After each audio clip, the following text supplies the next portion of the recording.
इस वक्त की एक बड़ी खबर बिचुआ तहसील से आ रही है, जहां प्रदेश भर के पटवारी सोमवार से अनिश्चितकालीन हड़ताल पर चले गए हैं।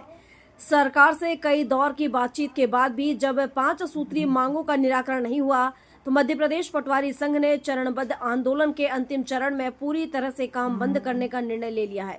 अपनी मांगों को लेकर आर पार की लड़ाई के मूड में आए पटवारियों ने अब पूरी तरह से मोर्चा खोल दिया है। मध्य प्रदेश पटवारी संघ के निर्देशन पर प्रदेश के सभी जिलों और तहसीलों में पटवारियों ने सोमवार को तहसील कार्यालय पहुंचकर अपने बस्ते और राजस्व अभिलेख तहसीलदारों को सौंप दिए हैं। पटवारियों के इस कदम से प्रदेश की राजस्व व्यवस्था पूरी तरह से ठप होने की कगार पर पहुंच गई है।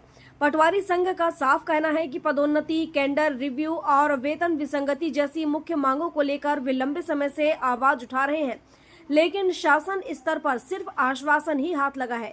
यही वजह है कि संघ ने अपनी सभी जिला और तहसील इकाइयों को इस आंदोलन का प्रभावी क्रियान्वयन सुनिश्चित करने के सख्त निर्देश दिए हैं।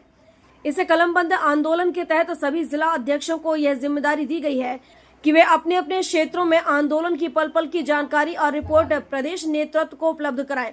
अब देखना होगा कि पटवारियों के इस कड़े रुख के बाद सरकार उनकी मांगों पर क्या फैसला लेती है, या फिर आम जनता को राजस्व संबंधित कामों के लिए लंबा इंतजार करना पड़ेगा। इस हड़ताल से किसानों और आम नागरिकों के नामांतरण, सीमांकन और जाति प्रमाण पत्र जैसे जरूरी काम पूरी तरह से अटक गए हैं। इस खबर पर हमारी नजर लगातार बनी रहेगी। तो 5 सूत्री मांगे हैं, जिसमें हमारी मुख्य मांग है कैडर रिव्यू। कैडर रिव्यू ये जो प्रपोजल था ये सरकार का ही था और सरकार ने आदेश भी किए हैं उसमें। लेकिन ये जो कैडर रिव्यू आया था 2018 में।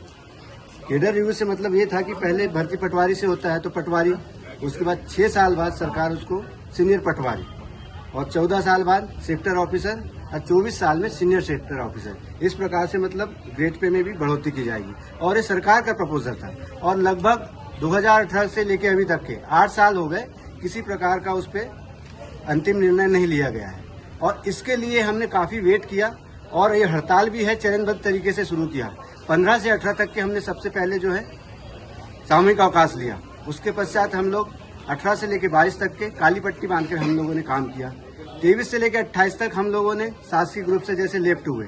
उसके बाद 29 से लेकर 2 तक हम लोगों ने जो भी हमारे ऑनलाइन कार्य थे बहिष्कार किया उसका। इस प्रकार से हमने हर माध्यम से सरकार को चेताने की कोशिश की, क्योंकि हम जानते हैं हम लोग ऐसे हैं जो किसानों से जुड़े हुए हैं और इसका सीधा प्रभाव जो है किसानों पर पड़ता है। और हम नहीं चाहते थे कि हमारे देश के और हमारे प्रांत के और हमारे क्षेत्र किसान बंधुओं को हमारे से किसी प्रकार की समस्या हो।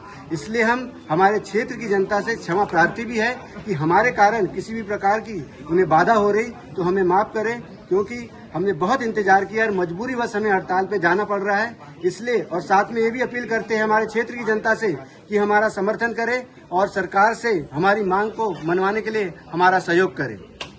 आपका परिचय? मैं तहसील अध्यक्ष राजेंद्र कुमार डोबले, बिचुआ।